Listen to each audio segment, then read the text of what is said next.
Hey guys, good morning. Alright, so today for our writing lesson we're going to go over author's purpose, which I know that we've gone over this at school before, but we're going to review it again because it's kind of a tough topic. For author's purpose, we use an acronym PIE to make it easy as pie to remember, okay? So we have P for persuade, I for inform, and E for entertain. Okay, so today we are just going to be going over inform. And so if the author's purpose is to inform you, that means that they're trying to teach you or give you new information about a topic.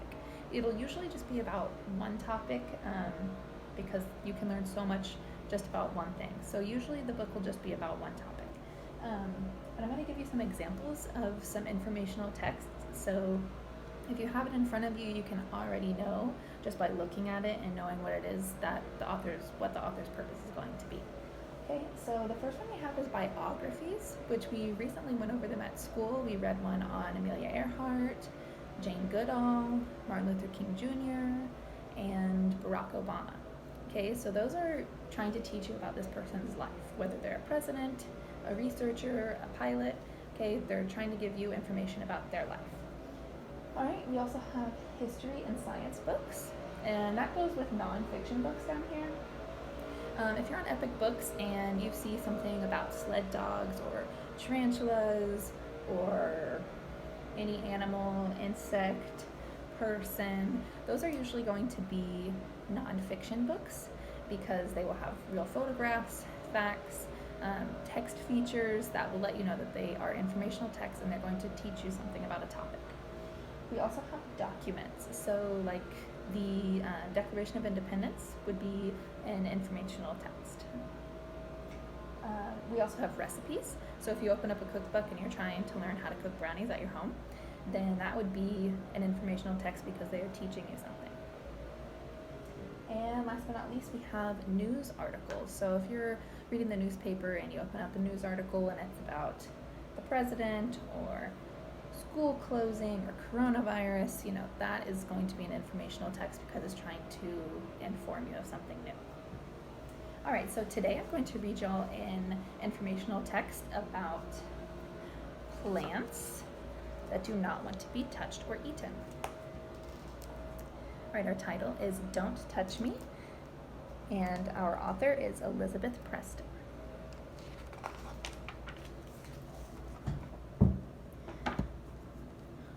Plants can't run away from hungry animals, so some of them fight back. They have defenses to keep creatures from eating them. These plants can scratch you or stab you. Some of them can make you sick. Others make you itch like crazy. Don't get too close or you'll be sorry. So they have to find ways to protect themselves because they can't protect themselves the same way that you and I can or animals can. Do you have a rose bush in your yard? Then you know these pretty flowers are better for sniffing than touching. Roses have sharp prickles on their stems. Some other plants, like the hawthorn, have woody thorns. So you can see here really up close. It's the thorns on the roses. And beautiful holly leaves have very sharp points. Holly leaves and berries have extra protection. They're poisonous. They really don't want to be touched.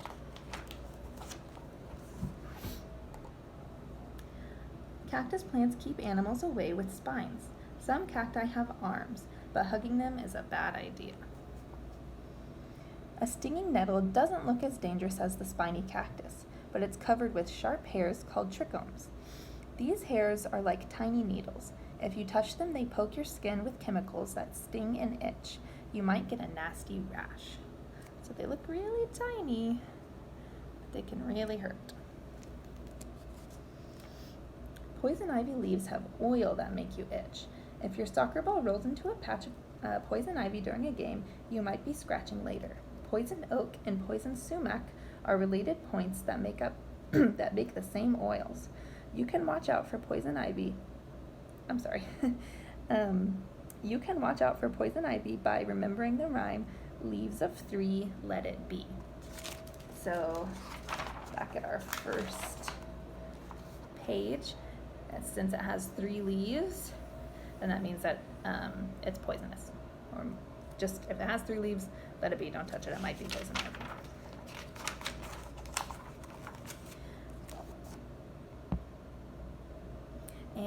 sorry. And down here, we have shy plants, which are my favorite type of plants. The sensitive or touch-me-not plant doesn't stab you, poison you, or make you itch. If you touch it, the plant quickly folds up its leaves. So they're flattened out right here, and then if you touch them, they fold up into really, really tiny